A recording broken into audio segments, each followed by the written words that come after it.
J'ai l'impression d'avoir construit mon métier sur mesure à partir de 3 de mes passions, la photo, la cuisine et le graphisme. Et je trouve ça incroyable de ne pas avoir eu à choisir, de pouvoir vraiment concilier tout ça et faire un métier qui me correspond à 100%. 1, 2, 3, 4. La petite voix, la petite voix. Bonjour, je suis Herveline et j'ai le plaisir de vous présenter cette nouvelle série de La Petite Voix, la série d'été qui va changer votre rentrée. Cette fois-ci, pas de thérapeute à mon micro. Nous passons de l'autre côté. Du côté de celles et ceux qui réfléchissent, qui cheminent et qui un jour osent écouter leur petite voix. Des conversations intimes et pleines d'émotions. Des conversations qui vont nous éclairer, nous inspirer. Alors, prêt à écouter la petite voix pour entendre la vôtre ? La série d'été de la petite voix, c'est parti.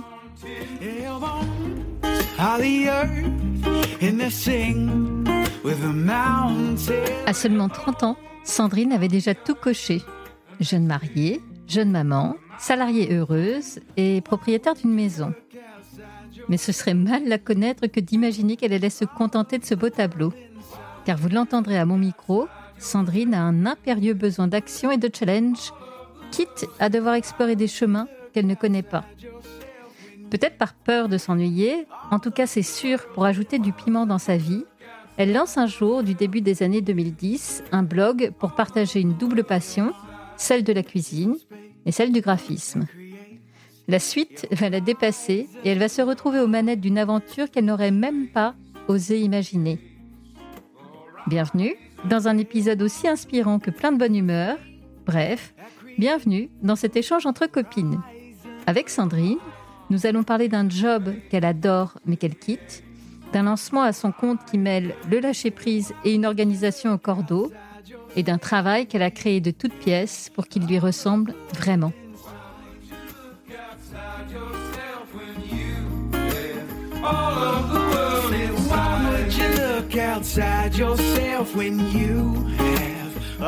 Salut Sandrine. Salut Herveline. Bienvenue dans La Petite Voix. Merci pour ton invitation. Avec plaisir. En fait, c'est hyper étrange de se retrouver dans cette situation-là, de t'interviewer, mais il y a 2 raisons en fait. La première, c'est qu'on est amis et donc d'habitude on se parle sans micro. Voilà, d'habitude on se parle beaucoup, mais sans micro. Et puis l'autre raison pour laquelle c'est assez inédit pour moi, c'est que tu es la première personne que je rencontre dans le cadre de cette série là pour cet été, où je fais parler des personnes qui ne sont pas thérapeutes. Donc merci d'essuyer les plâtres avec moi. Bon, et quand même, je suis obligée de le dire, t'es pas non plus complètement étrangère à La Petite Voix, puisque pour ceux qui suivent, on a fêté les 5 ans de La Petite Voix là en début d'année 2024, et le nouveau logo qui est trop canon, et en fait c'est Sandrine qui est derrière ce logo. Donc moi j'ai envie que tu me parles de ce jour où ta petite voix t'a soufflé de quitter ton emploi salarié de graphiste confortable, dans lequel tu étais pas malheureuse, on va y revenir, pour nous parler de ce que tu vis aujourd'hui avec ton activité de directrice artistique à ton compte, de photographe culinaire, d'Instagrammeuse avec ton compte Fraise Basilic. Bref, on va parler de tout ça. Est-ce que tu peux nous redonner un petit peu le portrait ? On est en quelle année ? On est en 2015. Du coup, j'ai 30 ans. Je suis dans l'entreprise depuis 2009, donc dans une agence de communication de la région lyonnaise. Je suis rentrée en tant qu'infographiste exé et petit à petit, j'ai évolué. Et à cette époque, je suis directrice artistique. J'adore l'entreprise dans laquelle je travaille. J'ai plein de collègues qui sont encore aujourd'hui des amis. Mais il y a un projet personnel qui prend de plus en plus de place dans ma vie. Et qui fait qu'avec des journées de seulement 24 heures, il est difficile d'arriver à tout faire rentrer. Et aidée par un certain nombre de facteurs ou de personnes de mon entourage, je me dis qu'il est peut-être temps de me lancer à mon compte et de voir ce que ça peut donner. Bon, vous avez vu, Sandrine, elle est hyper rapide. Donc là, on a volé plein d'étapes, mais c'est OK. En fait, tu as fait un super teasing. On va y aller par étapes. Donc tu étais heureuse, tu le dis ? Ah oui, j'adorais mon travail. Je suis pas du tout partie parce que j'aimais pas ou parce que j'étais arrivée au bout de quelque chose. Je suis partie parce qu'il y avait une autre route qui s'offrait à moi et que je me suis dit, pourquoi pas. Avant qu'on y vienne, t'étais dans quel contexte perso ? J'avais 30 ans, 2 enfants, il faut que je fasse des calculs, mais donc 4 et 6, si je dis pas de bêtises. Mariée. J'avais ouvert un blog de cuisine en 2012. Et pour la petite histoire, parce que c'est aussi important, en fait, en 2011, ça a été une grosse année pour moi et pour nous à titre personnel, puisque avec mon mari, on s'est dans l'ordre mariés, on a eu notre deuxième enfant et dans la foulée, quelques jours après sa naissance, on a obtenu l'obtention du permis de construire pour la maison dans laquelle on allait habiter plus tard et on s'est lancé dans un projet d'autoconstruction. Et du coup, 2012, le soufflet retombe un peu parce que je me retrouve beaucoup à la maison. Mon mari qui est tout le temps à gauche, à droite pour attaquer le projet d'autoconstruction, donc les travaux. Donc, il faut bien quelqu'un qui gère les enfants. Et donc, je me retrouve à la maison avec 2 enfants en bas âge. J'adore mes enfants, mais la vie de famille, le côté mère au foyer, très peu pour moi. Et donc, j'ai besoin d'avoir une activité que je puisse faire de chez moi, en parallèle des siestes, de tout ça. Et surtout, à ce moment-là, dans l'entreprise, je suis quand même à un moment où je demande à évoluer et c'est pas forcément possible pour moi de le faire. J'ai l'impression d'avoir commencé à avoir fait un peu le tour. Je suis assez à l'aise dans ce que je fais. J'ai besoin de plus, mais à ce moment-là, c'est pas, l'opportunité ou en tout cas ne m'est pas proposée. Et donc, je me dis, qu'est-ce que je peux faire de chez moi qui soit un peu créatif, qui mêle des choses que j'aime bien. Donc à l'époque, j'aime bien cuisiner, j'aime bien la photo, ça reste une pratique assez occasionnelle, mais c'est quelque chose que j'aime bien et j'aime bien le graphisme. Et je me dis, ok, un blog de cuisine, c'est sympa, ça peut mêler ces 3 disciplines.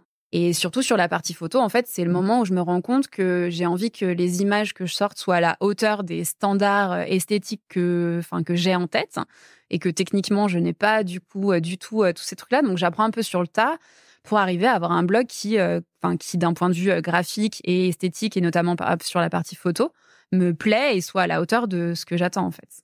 Puis déjà à l'époque, en fait, consommatrice d'autres blogs de cuisine. Enfin, les filles que je suis à l'époque sont pour beaucoup aussi graphistes, donc il y a un vrai esthétique derrière les blogs, et sont en train, tout doucement, de se lancer un peu dans la photo culinaire. Effectivement, vu cette esthétique, et je suis aussi consommatrice de blogs anglo-saxons. Et là, on est déjà sur des choses plus matures, avec des photos plus qualitatives.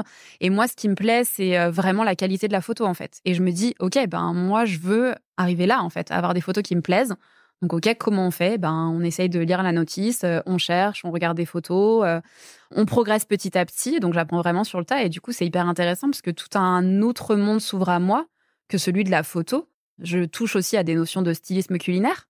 Parce qu'on a beau faire la plus belle photo, si ce qu'on prend en photo n'est pas joli, forcément, le résultat ne fonctionnera pas. Donc, c'est hyper intéressant parce que du coup, je me remets à apprendre des choses, en fait. Et je prends du temps, même avant de lancer mon blog, pour réfléchir graphiquement à ce que je veux, à ce que je suis. Et c'est là où je suis confrontée à une grosse difficulté aussi, c'est que travailler pour des clients, c'est facile. Parce que, il y a des chartes graphiques qu'on peut mettre en place, on réfléchit à ce qu'ils veulent, on réfléchit à ce qu'ils sont, et du coup, on essaie de le traduire graphiquement. Mais qui on est, en fait, nous ? Vraiment, une des premières difficultés, c'est qui je suis, en fait. Comment j'ai envie d'appeler mon blog ? Qu'est-ce qui est important pour moi ? Comment j'ai envie de mettre en scène mes recettes ? Vers quelle esthétique de photo j'ai envie d'aller ? Graphiquement, comment ça peut se traduire ? Et surtout, qui je suis, au fond ? Qui je suis et qu'est-ce que j'ai envie de donner aux gens ? Et là, je trouve que le blog, c'est un peu une extension de soi. C'est un vrai exercice, je trouve, de connaissance de soi, en fait. Parce qu'on se livre beaucoup. Quand on voit tout le cœur que tu y mets déjà, alors qu'en fait, on ne l'a pas nommé, le blog s'appelle Fraises et Basilic. Alors, du coup, ça aussi, on peut pas en parler, mais ça donne lieu à une après-midi de brainstorming avec moi-même sur comment appeler le blog. Et du coup, il y a une des pistes qui ressort, aujourd'hui, je trouve ça un non-sens absolu, mais une des idées, ça s'appelait Entre deux mômes. Okay. En fait, dans l'idée de dire, OK, c'est un truc que je fais quand j'ai du temps, quoi. Quand les enfants sont couchés, quand ils sont à la sieste, quand j'ai un peu de temps, voilà. Donc, il y avait cette idée-là, sauf que ça ne me définit absolument pas parce que mon rôle de mère, c'est une facette de moi, mais c'est pas du tout celle que je vais mettre en premier. Oui. Et après, il y a effectivement l'autre piste qui est les associations culinaires. Donc, je fais une petite liste. Donc, je me dis, Roquefort poire, très sympa, j'adore le fromage, mais peut-être un peu trash. Et du coup, l'idée reste Fraises et Basilic. C'est une association que les gens connaissent pas forcément, qui n'est pas forcément la première, qui pour autant fonctionne hyper bien, que je trouve mignonne, assez légère, assez douce. Et voilà, je m'arrête là-dessus. Est-ce que, puisque tu as mis la barre très haute déjà, avec beaucoup d'attentes envers toi-même, est-ce que tu as des attentes aussi ? Est-ce que tu te dis, j'espère avoir plein de gens qui me suivent et puis du coup en faire quelque chose un jour professionnellement ? Pas du tout. Et je pense que c'est ça qui fait la différence entre les gens qui se lancent à mon époque ou qui se sont lancés avant. C'est vraiment dans le but de partager, en fait. Et s'il y a que ma mère et ma sœur qui me lisent, à la limite, très bien. Et c'est aussi pour moi, pour avoir une trace de mes recettes. Ou aussi un peu sur ce côté où, parfois, je vais cuisiner un truc, on va me dire, c'est hyper bon, tu peux me donner la recette. Allez voir, elle est sur le blog. Donc, mais il y a un truc très dans le réseau familial amical, quoi. Et d'ailleurs, je m'attache jamais aux chiffres.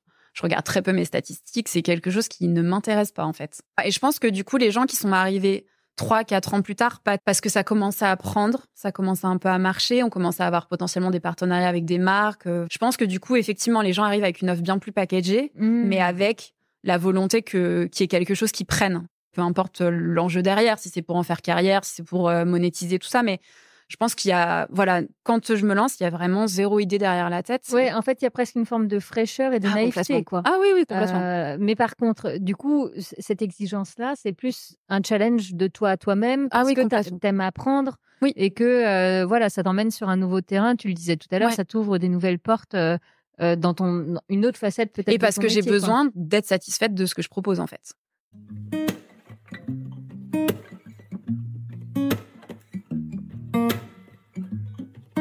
Comment, petit à petit, ce projet-là prend de plus en plus de place? Alors déjà, pareil, sur la question des attentes, en fait, je me dis... Alors, peut-être que je vais un peu nuancer mon propos de tout à l'heure, mais au final, j'ai quand même un peu envie que ça soit lu. Et du coup, je me rends compte aussi que pour que ça soit lu, il faut quand même publier régulièrement. Donc, assez rapidement, je me dis, il faut publier 2-3 fois par semaine. Et en fait, ce qu'on se rend pas compte, c'est que c'est hyper chronophage. Il faut trouver une recette, il faut la rédiger, il faut la cuisiner, il faut la prendre en photo, il faut retoucher les photos, il faut mettre l'article en ligne, enfin, il faut écrire l'article, rédiger la recette, mettre l'article en ligne, mettre les photos d'aperçu, ensuite faire la promotion de l'article sur les réseaux sociaux. Et en fait, tout ça, c'est, je pense, 10-12 heures de travail à chaque fois, quoi. Et tout est séquençable, c'est-à-dire que je peux cuisiner ma recette. Si ça peut attendre un peu, je peux la shooter dans l'après-midi quand les enfants sont à la sieste. Je peux retoucher mes photos le soir. Je peux rédiger la recette entre midi et 2, par exemple, au travail quand j'ai une pause. Et si je travaille à 80%, après la naissance de mon fils, donc mon deuxième, j'ai repris à 80%, donc je travaille pas le mercredi. Donc j'ai cette journée-là, mais qui fait qu'en fait, tout cumulé, je suis à bien plus que 35 heures par semaine. Tu vas aussi être de plus en plus lu, suivi, etc. Est-ce que c'est ça qui va aussi te donner envie de continuer à le développer, ce projet ? Un peu, effectivement, je trouve que c'est toujours plus intéressant dans la mesure où on donne quelque chose, d'avoir aussi un retour qui est juste par le biais de commentaires. Ouais. Moi, ce qui me plaît le plus, c'est qu'on me dise j'ai refait ta recette, c'est hyper sympa, ou j'aime beaucoup tes photos. Mais voilà, ça fait toujours plaisir d'avoir des commentaires sous ces articles, d'avoir des partages sur les réseaux sociaux, de voir que effectivement, même si les chiffres, c'est jamais quelque chose qui m'a plus passionné que ça, mais que le blog est quand même lu. Et puis qu'il y a des retours. Et puis surtout aussi, ce qui fait un peu la bascule, c'est que je commence à avoir des demandes de marques pour travailler pour elles, en fait. En fait, je pense que je lance mon blog à un moment où on n'est encore pas forcément très nombreux. Les réseaux sociaux, c'est quand même bien le gros boom d'Instagram, donc assez rapidement. Ouais, j'allais te demander, t'es allée sur Instagram dès le départ ? Non, je crois 1 an plus tard. Parce que, alors au début, moi je suis quelqu'un de très scolaire, et j'avais l'impression de complètement détourner l'utilisation de la plateforme. Instagram, c'était de l'instantané. C'était des photos prises au téléphone pour dire je suis là. À la base, c'est ça l'outil. Oui, c'est vrai. Pour dire je suis là en vacances, regardez ce que je mange à midi, je sors de mon cours de yoga, je fais une petite photo, voilà. Et donc moi, je postais que des photos après coup, et en plus que j'avais pris mon appareil photo. Donc j'avais un peu ce truc de me dire non, en fait, je consomme pas la plateforme comme je devrais la consommer. C'est drôle, hyper premier degré. Hyper premier degré. Et donc on en revient à ce moment où les marques te remarquent parce qu'il y a un certain volume d'audience et j'imagine la qualité de ce que tu fais. Oui, et puis parce que en fait, c'est aussi un peu un essor de la photo culinaire en France, quoi. Je pense que les anglo-saxons ont effectivement un peu plus d'avance sur nous, aux États-Unis, en Angleterre, tout ça. En France, ça commence doucement à arriver et les marques, elles se rendent compte aussi qu'il y a des visuels qui se sont beaucoup créés dans les années 80-90 et que ça commence quand même à être pas mal daté et qu'on a besoin d'un peu de fraîcheur, d'un peu de choses nouvelles. Et donc, un de mes premiers clients, c'est une box, en fait, une box food qui est distribuée, du coup, tous les mois, qui s'appelait, parce que ça n'existe plus, la Bonne Box. Et en fait, qui envoie à ses abonnés 5 à 6 produits d'épicerie fine par mois. Et le deal, à la base, c'est de dire, on aimerait qu'il y ait des fiches produits de quelques-uns des produits de la box. Par exemple, il y a un vinaigre dans la box. Est-ce que tu as une idée pour faire une recette ? Et on va faire une petite fiche recette, du coup, qu'on va glisser dans la box pour que les gens aient des idées. Je leur propose du coup une prestation plus complète parce que je leur dis pourquoi pas faire les photos. Alors à la base, c'est un peu un échange de bons procédés, j'ai les produits, c'est pas vraiment rémunéré. Quand on commence à s'engager sur une collaboration un peu à l'année, effectivement, je leur dis qu'on va facturer ça. Donc je crée un statut d'auto-entrepreneur à l'époque pour pouvoir facturer. Ouais. Et je vais plus loin que juste faire la photo, je fais aussi tant qu'à faire, c'est mon travail initial, la mise en page des fiches recettes. Il y a aussi un peu des choses qu'on appelle aujourd'hui de l'influence, en fait, où on me demande de créer des articles, des recettes pour des marques. Voilà, ça reste quand même assez marginal. Mais du coup, il y a un peu ça qui se met en place aussi. Et du coup, j'ai beaucoup de travail. Et le souci qui va se poser, c'est qu'à un moment, j'ai plus de temps, en fait. Je fais que ça, je passe mon temps à faire ça. Ça veut dire que tu as tes journées de salarié, donc 4 jours par semaine, c'est ça? C'est T'es ça. encore à 80%? Ouais. Et tu vas rentrer le soir, tu fais des recettes ou écrire pour le blog, et les mercredis, et les week-ends, et les je travaille soirs, tout le et temps. les... Et j'ai 2 enfants en bas âge, ouais. Et du coup, il y a un moment où... T'es dans quel état? En fait, c'est de la fatigue? Non, et pas de du tout. Non, parce que je pense que j'ai une capacité à engager des gros volumes de travail. Mais du coup, c'est quand même... surtout en parallèle de ça, en fait, donc on avance dans la construction de la maison. Enfin, j'ai besoin d'être occupée, en fait. J'ai besoin d'avoir des projets. Et surtout, là, j'ai commencé à évoluer dans le cadre de mon... Enfin, professionnellement, du coup, dans le cadre de l'entreprise, j'ai pu accéder à une fonction supérieure. Donc, je recommence à prendre plus de plaisir, à avoir... Enfin, c'est pas tant le plaisir, en fait, c'est plutôt le challenge, quoi.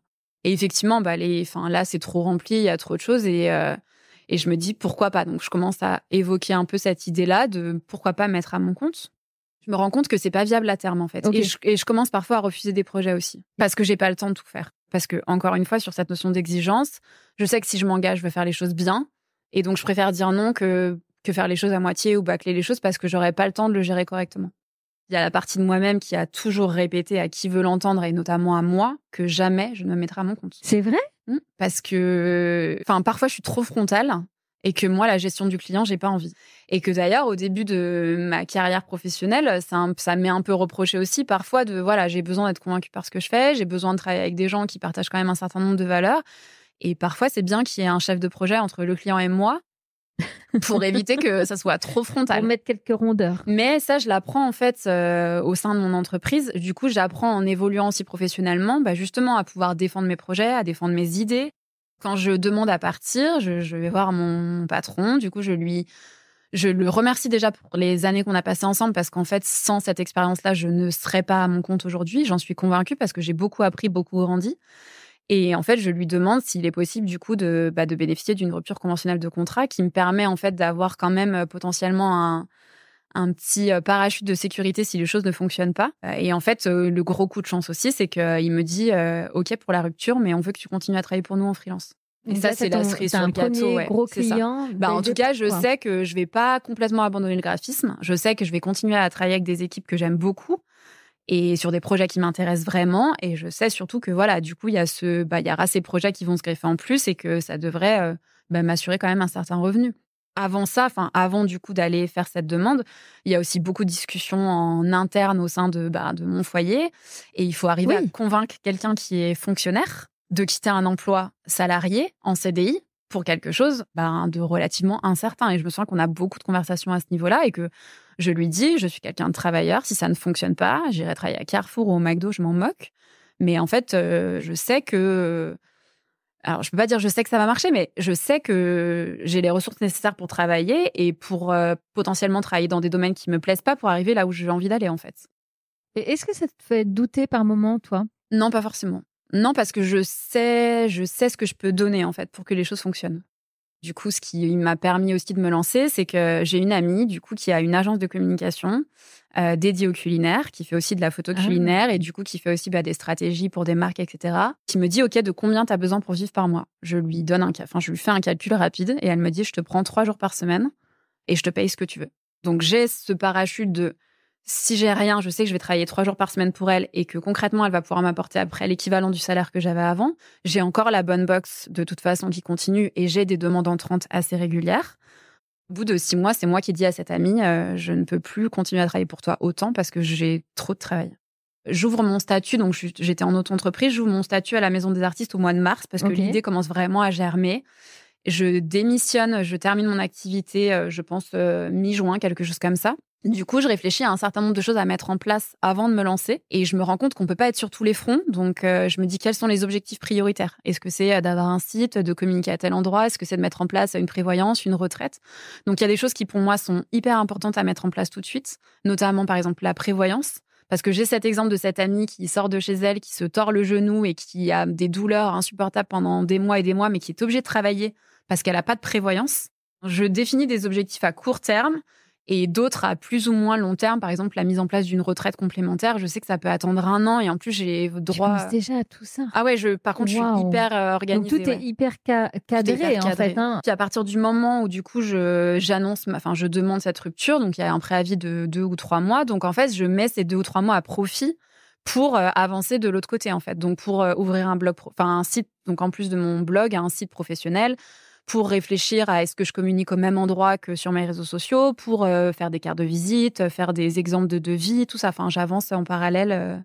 À partir du moment où j'annonce que je suis à mon compte, le volume d'appels entrants ou de demandes entrantes est exponentiel par rapport à ce qu'il y avait avant. Avant, c'était trop parce que j'avais une activité en plus, mais là, ça comble complètement, en fait. Dès le début, j'ai des demandes de marques que je ne connaissais pas, avec lesquelles je ne travaillais pas, qui veulent qu'on travaille ensemble sur un certain nombre de projets. Donc, effectivement, assez rapidement, j'ai déjà pas mal de travail.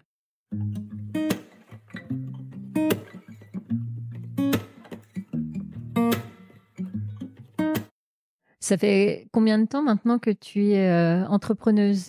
Eh ben, ça fera 9 ans dans quelques semaines, 10 ans l'année prochaine. Et est-ce que tu peux nous redire un peu en quoi consiste ton activité ? Parce que moi qui le suis de l'extérieur, je sais que tu fais plein de choses différentes. Ouais.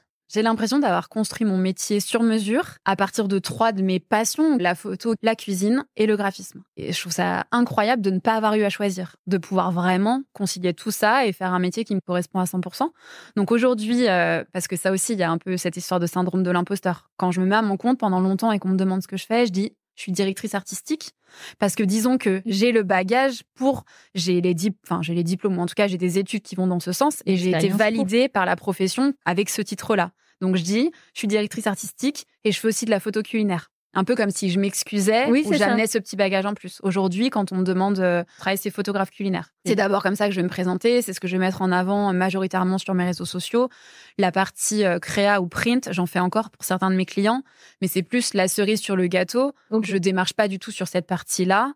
Voilà, c'est plus, parfois, il y a des projets qui permettent justement de mêler toutes ces compétences-là, ou pour des projets plus personnels, comme quand on a travaillé ensemble, parce que c'est quelque chose que j'adorais faire et que j'aime toujours autant faire. Mais voilà, aujourd'hui, mon travail, c'est quand même plus de photographe culinaire. Donc, le gros de mon activité, c'est de créer des recettes pour des marques. Okay. Je travaille beaucoup pour des grands groupes de l'industrie agroalimentaire. Ouais. Pas forcément beaucoup pour les restaurants ou les chefs. Moi, c'est vraiment plutôt la partie, voilà, grand groupe, grande marque. Et le client final, finalement, c'est le consommateur comme toi et moi qui va pouvoir récupérer les fiches recettes en magasin, qui va pouvoir s'inspirer sur les réseaux sociaux de la marque, découvrir des recettes, choses comme ça. Et donc, j'ai vraiment cette triple compétence de faire la partie création de recettes. Comme les recettes, ça reste pour le grand public, on ne me demande pas d'avoir des compétences incroyables en cuisine. Après, voilà, j'ai quand même un bon niveau, je pense, en cuisine, mais en tout cas, j'ai pas fait d'études là-dedans. Donc, toute la partie création de recettes. Il y a une grosse partie, proposition, rédaction de recettes. La partie en cuisine, la partie stylisme et la partie photographie. Donc, du coup, j'ai aucune journée qui se ressemble. Je fais plein de choses différentes dans la journée. Et c'est ça vraiment que j'aime. C'est vraiment le fait que je ne sache pas à l'avance de quoi sera fait peut-être pas ma semaine, mais en tout cas les 15 jours qui arrivent, et d'avoir des projets très divers. Je travaille aussi pas mal pour l'édition. Oui, voilà, je voulais y venir. Tu as fait plusieurs livres. J'ai fait plusieurs livres. J'en ai déjà fait 9. Et j'en ai un 10e de prévu, là. Enfin non, même encore 2 cette année de prévu sur la fin de l'année. Et dans ces livres-là, il y a ceux que tu as fait parfois pour des clients, mais il y a les tiens. Alors, j'ai un livre que j'ai fait de A à Z, où j'ai fait la partie, vraiment tout de A à Z. Donc, la partie création de recettes, les photos, le stylisme et du coup, la maquette, puisque forcément, c'était un peu difficile de lâcher cette partie-là. Parce qu'encore une fois, quand on travaille pour soi et qu'en plus, on a toutes ces compétences-là, autant les mettre à profit parce qu'on sait que le produit sera un truc qui est hyper personnel et qui nous ressemble à 100%. Et après, ce que j'aime dans l'édition, dans le reste du temps, c'est... Donc, en fait, il y a des auteurs qui créent les recettes. Oui. Et moi, je m'occupe, entre guillemets, que du stylisme et de la photo. Donc, déjà, il y a un côté très récréatif parce que je ne cuisine pas, je ne fais pas les cours, je n'écris pas les recettes. Donc, j'ai l'impression qu'en fin de journée, quand il faut préparer pour le lendemain, moi, c'est fini. J'ai juste les photos à retoucher, entre guillemets. Donc, ça va assez vite. Et surtout, je découvre des univers et des personnes très différentes qui ont des univers très différents du mien. Et ça, c'est hyper intéressant. De pouvoir, entre guillemets, déjà scinder un peu la charge mentale du projet, de pouvoir recommencer à travailler avec des gens, parce que ça, c'est ce qui me manque le plus par rapport à avant. Les projets collaboratifs, donc là, ça redevient un projet collaboratif. Ça fait partie de tes moteurs, ça. C'était quelque chose que j'aimais beaucoup. Et en fait, il n'y a pas de solution parfaite. C'est-à-dire qu'il y a... Ce que j'aime aujourd'hui, c'est la liberté de choisir mes projets, la liberté d'avoir des journées très différentes, le côté très créatif. Mais par contre, ce que j'ai perdu, c'est le travail en équipe. C'est pour ça que ces projets d'édition, c'est des choses que j'aime beaucoup parce que je vais rencontrer d'autres personnes. Elles vont m'expliquer leur cuisine. Elles vont montrer des choses auxquelles j'aurais pas forcément pensé. Et surtout, on co-crée un projet ensemble. Ça, c'est quelque chose que j'aime beaucoup. J'ai eu la chance et le travail aussi, parce que je pense que le travail, c'est une grosse partie de la réussite aussi. mais de ne pas avoir à démarcher un seul client, d'avoir toujours du travail, de vivre des expériences hyper intéressantes. J'ai animé une formation, j'ai écrit un livre sur la photographie culinaire.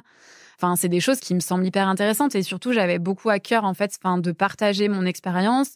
Je prends régulièrement des personnes en stage parce que je trouve ça aussi très chouette de pouvoir leur montrer aussi les coulisses, tout ça. Et vraiment d'avoir un travail sur mesure avec des journées qui ne se ressemblent pas, qui sont toujours différentes. Et de me dire aussi, je sais pas, aujourd'hui, j'adore ce que je fais, mais peut-être que demain, il y aura une opportunité de faire quelque chose de différent et je me laisserai porter si c'est le cas, quoi. Et après, alors c'est un projet passé, mais je pense que le projet le plus personnel et le plus enrichissant pour moi, c'est donc la formation que j'ai donnée pour la plateforme Ampara il y a quelques années déjà. Donc 2 jours de formation en live, donc ça demande un sacré paquet de travail. Et c'est pareil, en fait, des fois, les opportunités, en cette année-là, je sais pas en quelle année on est, peut-être 2017, début d'année, j'écris sur mon blog, j'écris un espèce de bilan de l'année qui vient de s'écouler. Et en fin de cet article-là, je donne des intentions pour l'année à venir. Et je dis, moi, ce qui me plairait, c'est de faire de la formation.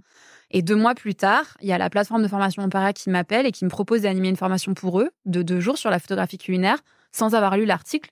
Et en fait, je me dis, mais quand on pose des intentions, qu'on frappe à des portes, qu'en tout cas, on avance vers la porte, si elle s'ouvre, en fait, on peut pas dire non. Donc, mais je dis oui, carrément. Et puis après, je me rends compte de la charge de travail que c'est et puis de la pression que ça va être et tout ça. Mais hyper intéressant parce que on me demande de vulgariser ma pratique, de rendre accessible à pas mal de gens qui ont cette envie de faire ce métier-là ou en tout cas d'améliorer leurs photos, tout ça. Des concepts que moi, je fais de manière très intuitive.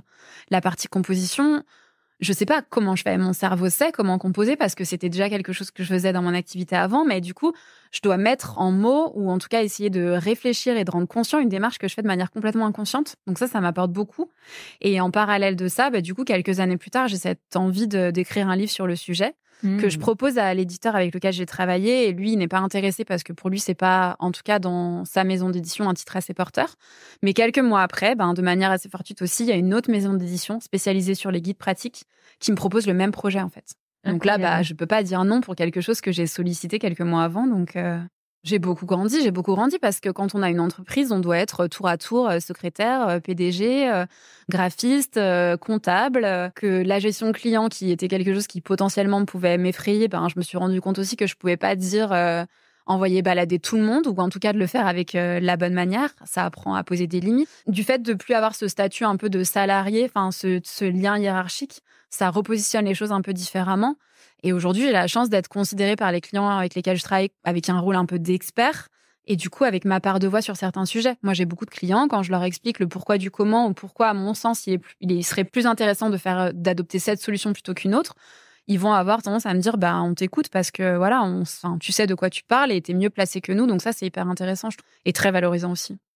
Est-ce que quand même, il y a eu des difficultés, des moments plus rudes? Il y a eu beaucoup de travail. Enfin, je pense que les choses parfois s'alignent, mais on suscite aussi, en fait. Voilà, ce livre, moi, j'avais travaillé j'avais réfléchi à ça, je l'ai proposé, alors pas forcément à la bonne maison d'édition, en tout cas pas celle qui m'a suivie, mais du coup, il y avait du travail de l'autre côté. Et après, je me rends compte aussi quand un dimanche, mon fils me dit « Mais tu travailles pas aujourd'hui ?» Et je lui réponds naïvement « Non, mais Elliot, on est dimanche. » Et il me dit d'habitude, je travaille toujours le dimanche. Ce qui est très contradictoire avec quand je me lance, j'ai cette démarche encore hyper salariée. Du coup, scolaire aussi. Ouais, non, très scolaire plutôt, ouais. Ou quand j'attaque à 9h, je calcule, je travaille 7 heures dans la journée, si je prends qu'une demi-heure de pause, à 4h, 4h30, j'ai fini ma journée, quoi. Et donc, du coup, moi j'arrête. Même j'ai si travaillé 7 heures. Ouais, j'ai travaillé 7 heures.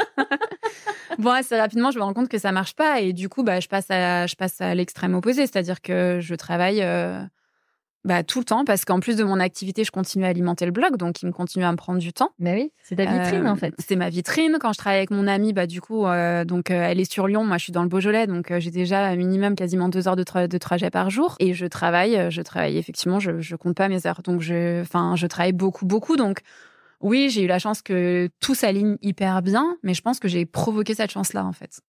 T'as réussi à réguler ce trop de travail ou Aujourd'hui, j'ai l'impression de travailler quand même moins. Après, j'ai aussi appris, parce que le souci aussi, c'était que du coup, quand il y avait des périodes plus creuses, je ne savais pas en profiter et prendre du temps pour moi. Alors, tu faisais quoi ? Je travaillais.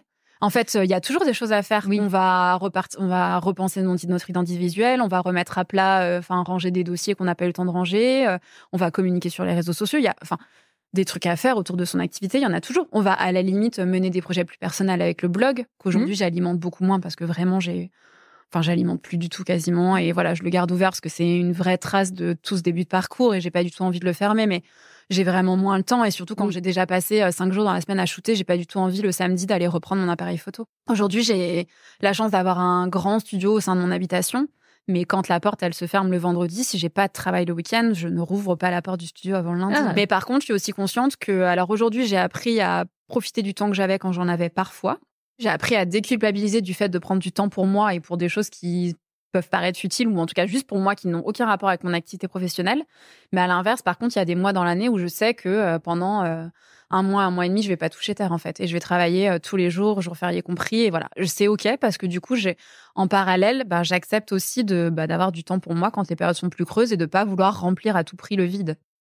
Est-ce que tu arrives à te dire que tu es fière de toi et de ton parcours? Ah oui, je suis fière et ce qui me rend fière... Ah oui, complètement. Ce qui me rend fière, c'est quand on est salarié, en fait, qu'on soit bon ou pas, enfin, je vais nuancer, mais on va toucher un salaire à la fin du mois, en fait. Parce si vraiment on a fait une erreur incroyable, mais on va être payé tous les mois. Et du coup, moi, en fait, l'argent que je touche à la fin du mois, je suis allée le chercher. Ça, j'en ai bien conscience. Et ce qui me rend le plus fière, c'est quand j'arrive à dégager suffisamment de richesse pour moi, à mon tour, payer quelqu'un d'autre. Alors, pas forcément, je souhaite pas avoir des salariés aujourd'hui, je souhaite rester seule dans mon activité, mais ça m'arrive d'avoir des stagiaires ou ça m'arrive sur des missions ponctuelles de faire appel à d'autres personnes. Parce que j'ai des freelances. Je travaille avec d'autres freelances. Et du coup, le fait de pouvoir me dire que à mon niveau, je participe à une partie de leur rémunération, ça, c'est hyper valorisant. Aujourd'hui, j'attends plus d'avoir la tête complètement sous l'eau pour faire appel à certaines personnes quand j'ai besoin sur certains projets plus ponctuels parce qu'il y a un gros volume d'activité ou une surcharge de travail.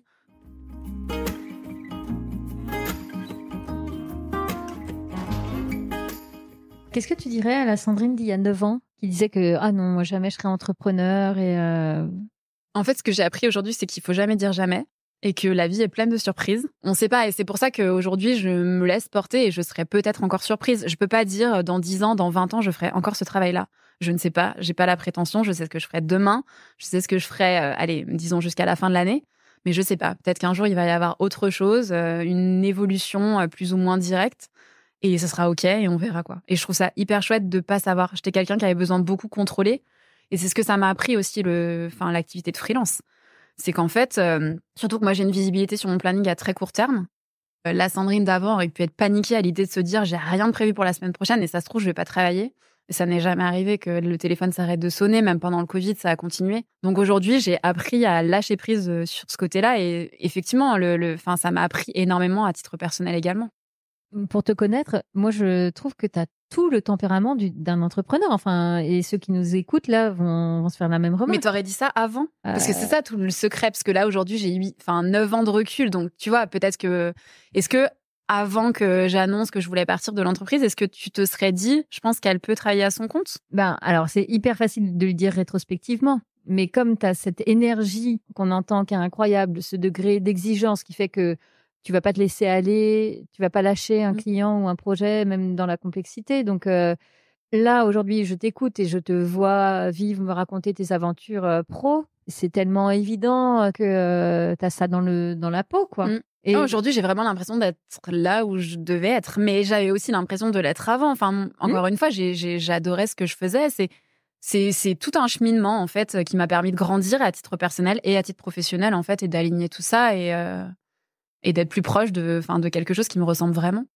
Qu'est-ce que tu dirais justement à des personnes qui se trouvent peut-être à ce moment de bascule-là et qui se disent je serais tentée pour lâcher mon job de salarié, de me mettre à mon compte et en même temps avec toutes les peurs qu'on peut imaginer qui sont légitimes? Moi, j'étais pas gouvernée par les peurs en fait. C'est plus mon entourage qui faisait peser des peurs sur moi que moi je n'avais pas en fait. Et donc, la réponse va sembler un peu bateau, mais oui, d'écouter sa petite voix, je pense qu'on est le mieux placé pour savoir. Moi, ce qui est important aujourd'hui dans ma vie, c'est d'être aligné, en fait. C'est le petit caillou dans la chaussure, là, qui est pas hyper gênant, on peut marcher avec. Mais en fait, on le sent à chaque pas et on sent qu'on n'est pas au bon endroit ou avec la bonne personne au bon moment. Et du coup, je pense que c'est ça qui fait sens aujourd'hui, c'est d'être aligné et d'essayer d'être aligné et d'arrêter de mettre ce petit caillou, là, qui gêne un peu, mais en disant, bon, c'est pas grave, ça gêne juste un peu, ça fait pas mal. Parce qu'à un moment, ça sera plus du tout le cas. En fait, ça fera vraiment mal et on aura besoin d'autre chose. Donc, faites-vous confiance. Essayez de baliser les choses parce que là, on parle beaucoup de confiance. On a l'impression je dirais pas à tout le monde de se lancer. C'est pas forcément mon discours, mais et de baliser aussi les choses, si ça peut vous rassurer. J'avais mis en place un certain nombre de choses pour arriver et qu'au moment où il y avait ce point de bascule, je saute pas sans parachute. Voilà, j'ai aussi rassuré mon entourage sur ma capacité à rebondir si les choses ne fonctionnaient pas comme je l'avais imaginé. Et en réalité, j'avais rien imaginé. Même si j'avais fait l'exercice, j'aurais été loin d'imaginer que les choses puissent se passer comme ça, dans le bon sens du terme. Donc ça, c'est chouette. C'est le professionnel qui a permis de rebondir sur la sphère privée. Donc, tu parlais d'écouter sa petite voix, mais je pense que j'ai essayé d'appliquer ça maintenant à d'autres domaines dans ma vie, en fait, et de manière plus large, d'essayer de m'écouter, de me faire confiance. Voilà, je sais que j'ai les ressources nécessaires, que je peux mobiliser des ressources quand il faut, et du coup, voilà, de se faire confiance, s'écouter et d'écouter sa petite voix. Et surtout que j'aurais jamais le contrôle sur tout, et que ça ne servait à rien de me rendre malade sur des choses sur lesquelles j'avais pas de contrôle. Vraiment, j'étais quelqu'un de très... j'avais besoin, ça me rassurait en fait, de tout contrôler. Et là, de me jeter dans le bain, même en ayant balisé un certain nombre de choses. Donc, j'avais mon parachute. Mais je savais pas ce qui allait m'attendre en bas quand même. Et du coup, ce côté saut dans le vide que je fais finalement au quotidien, toutes les semaines, d'une semaine sur l'autre, ça aide aussi en fait. Ça rend les choses beaucoup plus légères et quand même beaucoup plus faciles et moins anxiogènes. Enfin, bizarrement, moins anxiogènes. Ma dernière question, j'ai envie de te demander, qu'est-ce qu'elle t'a soufflé, ta petite voix, pendant notre échange ? Que c'est un exercice qui me plaît, en fait, de partager aussi mon expérience et que je sais que ce qui me plairait aussi, c'est potentiellement d'accompagner des gens qui ont envie d'être dans cette transition ou la formation, c'est quelque chose qui me plaît beaucoup. Le partage d'expérience, c'est quelque chose qui me plaît beaucoup. Et je pense aussi parce que du coup, ça rend les choses moins solitaires et que j'aurais aimé à l'époque pouvoir trouver aussi parfois les ressources nécessaires. Alors, il y a beaucoup de choses en ligne, etc. Mais d'avoir quelqu'un qui peut partager, qui peut répondre, rassurer sur certaines angoisses ou donner les bonnes informations au bon moment. Donc voilà, c'est quelque chose, j'essaye vraiment depuis que je me suis lancée d'être dans cette démarche-là de partage parce que j'aurais aimé trouver une personne qui aurait pu m'accompagner et m'aider à ce moment-là à répondre à mes questions. Donc voilà, c'est quelque chose que potentiellement, c'est peut-être une évolution future d'être dans encore plus de transparence envers ma pratique et encore plus d'accompagnement auprès de personnalités diverses et variées. C'est trop chouette, j'ai l'impression qu'il y a un truc qui se dessine. Ouais, là. peut-être, ouais. Oh, bon, on va en rester là. Pour les 10 prochaines années. On va finir la boucle des 10 premières déjà et puis... on fera un épisode dans 11 ans du coup. Voilà, peut-être. Super, merci Sandrine. Merci beaucoup Hervéline. Why would you look outside yourself when you have all of the world inside? Voilà, la série d'été de la petite voix, c'est fini pour aujourd'hui. Si vous avez aimé cet épisode, parlez-en autour de vous. Vous pouvez aussi me le dire avec de bonnes notes et des commentaires sur votre plateforme de podcast favorite. Ça aide vraiment à le faire découvrir à d'autres auditeurs. Si vous voulez prolonger les échanges, je vous donne rendez-vous sur Instagram, Facebook, YouTube ou TikTok. Oui, tout ça en cherchant La Petite Voix, le podcast. Encore mieux, abonnez-vous à ma newsletter sur mon site lapetitevoix.co. C'est là que je vous raconte tout ce que je ne dis pas ailleurs. Allez, à bientôt. Say, why would you look outside yourself when you have all of the world inside? Why would you look outside yourself when you have all of the world inside? Why would you look outside yourself when you have all of the world inside?